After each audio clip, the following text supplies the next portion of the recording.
नमस्कार दोस्तों, stock market studies में फिर से एक बार आपको बहुत-बहुत स्वागत है। तो आज यहाँ पे मैं डिस्कशन करने वाला हूँ एक बैंकिंग स्टॉक के बारे में। देखिए बैंकिंग 2 कैटेगरीज़ में होते हैं। देखिए टोटली जो बैंकिंग कैटेगरीज़ होते हैं, 8 तरीके से बैंकिंग कैटेगरीज़ होते हैं। उसके ऊपर मैं एक शॉर्ट वीडियो बना के दिया हूँ, वो वीडियोज़ आप जाकर देख सकते हैं। बहुत सारे लोगों ने देखा है, आप भी जाकर देख सकते हैं, आपको भी पता चलेगा कि कितने सारे बैंक्स कैटेगरीज़ होते हैं। तो मेनली जो ट्रांज़ैक्शन आप और हम बैंक में जाकर करते हैं, तो उस हिसाब से देखा जाए तो 2 तरीके से बैंक होते हैं। एक पीएसयू बैंक, एक प्राइवेट बैंक। तो मैं आज इस दोनों बैंक से जुड़े हुए विविध मतलब प्राइवेट बैंक के बारे में बात करूँगा, जो इंडिया के 4th लार्जेस्ट प्राइवेट बैंक है। तो बहुत सारे दोस्तों ने कमेंट किया, सर इस कंपनी लाइफ टाइम हाई को ब्रेक किया। मतलब एडजस्टमेंट प्राइस के हिसाब से लाइफ टाइम हाई और 52 वीक भी हाई बोल सकते हैं, उसको ब्रेकआउट किया। तो क्या इस कंपनी के ऊपर अभी निवेश करने का सही टाइम है? तो मैं टेक्निकली चार्ट पैटर्न जो है, उसको अब मैं डिटेल्स में आपको बताऊँगा, कौन-सा लेवल वो ब्रेक किया है, क्या वो रिट्रेसमेंट कर सकता है, क्या वहाँ से ही वो जबरदस्त जंप दिखा सकते हैं। तो वीडियो को पूरा ध्यान से देखिएगा, बहुत इंटरेस्टिंग होने वाला है, बहुत कुछ सीखने को मिलेगा, बहुत कुछ जानने का मौका मिलेगा। तो प्लीज़ लास्ट तक ज़रूर देखना और अभी तक चैनल को सब्सक्राइब नहीं नहीं किया तो ज़रूर कर लेना, अभी तक टेलीग्राम को जॉइन नहीं किया तो ज़रूर कर लेना। तो चलो देख लेते हैं आज के स्टॉक के बारे में।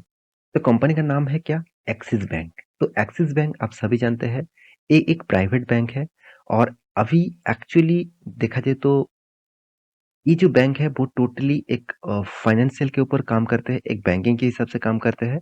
तो कंपनी का एक्चुअली स्टार्ट हुआ था 1993 से, करीबन 29 इयर्स कंपनी बन चुके हैं। जो अभी यूटीआई बैंक था, अभी वो एक्सिस बैंक से नाम से जाना जाता है। तो आप देखेंगे कंपनी का प्रोडक्ट क्या है?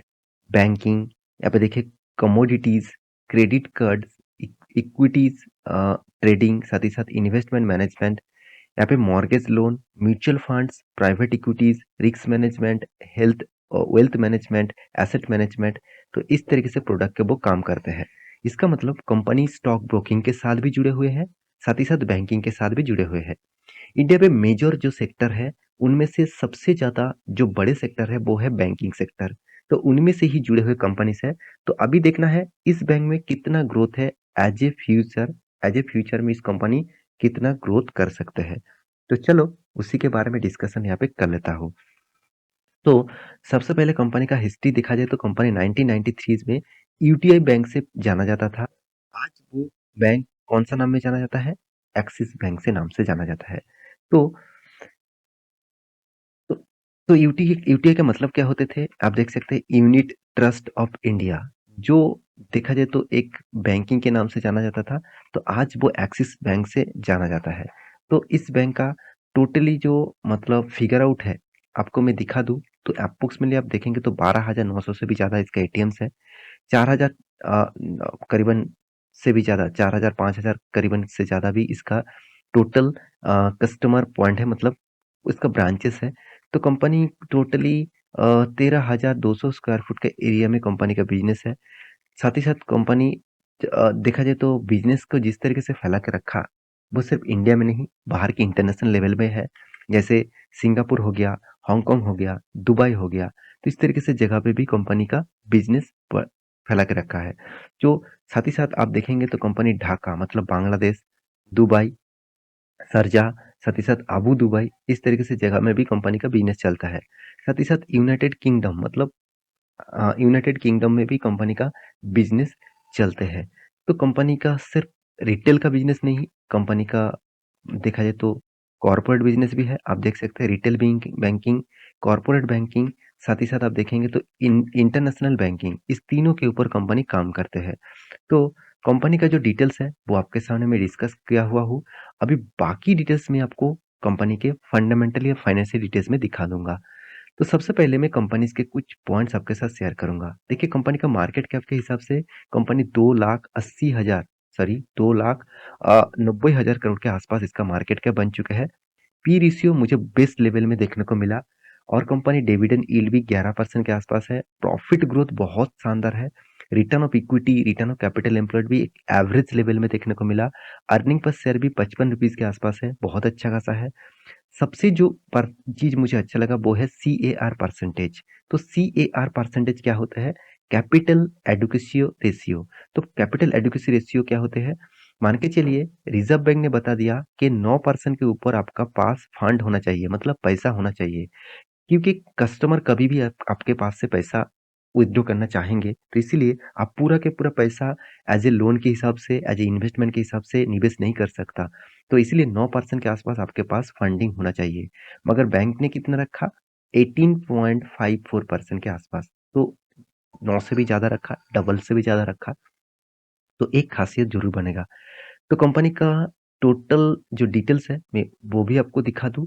कंपनी का जो सबसे जो पॉइंट्स मुझे देखने को सबसे ज़्यादा मैं इंटरेस्ट होता हूँ, वो है यहाँ पे रेशियोज़। और ये डेटा आपको टिकट.com साइट के ऊपर जाकर देखने को मिलेगा।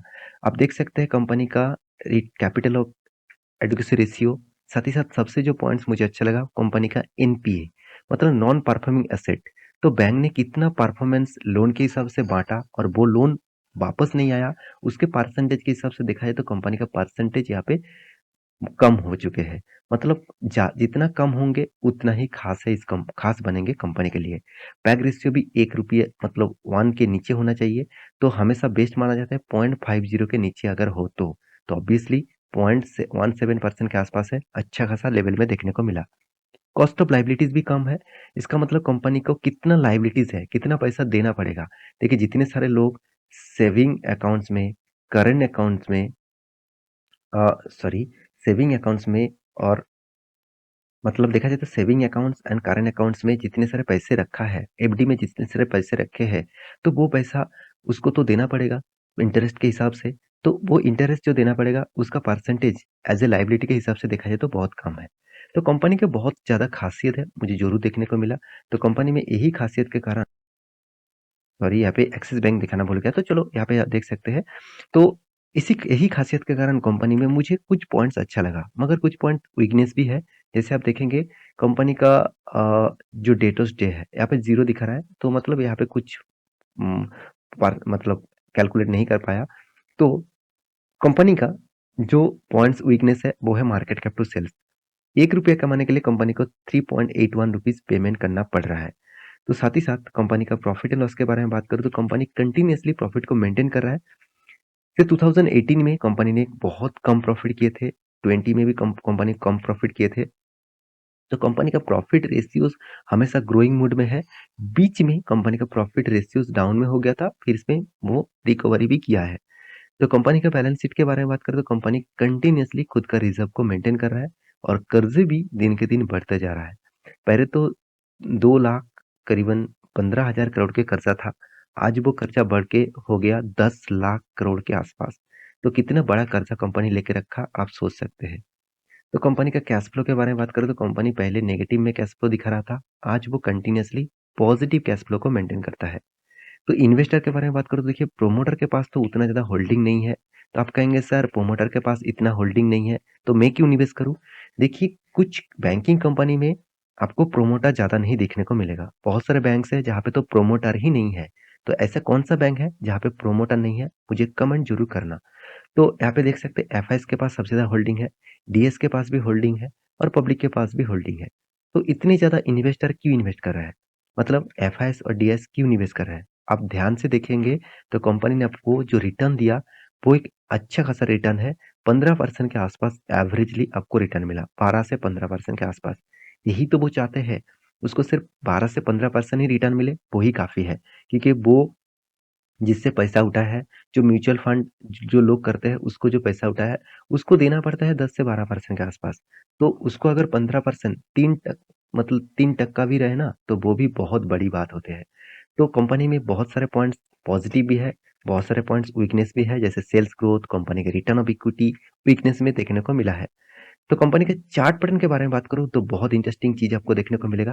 ध्यान से देखना, कोविड के सिचुएशन से पहले कंपनी का हाई था करीबन 850 रुपीज़ के आसपास। तो उस लेवल से देखा है तो कंपनी लगातार गिरावट हुआ और कंपनी का जो लो किए गए थे, कंपनी लो किए थे कोविड के सिचुएशन के टाइम में 280 290 रुपीज़ के आसपास आप बोल सकते हैं। तो 800 से 290 सोचिए कितना बड़ा क्रैश देखने को मिला।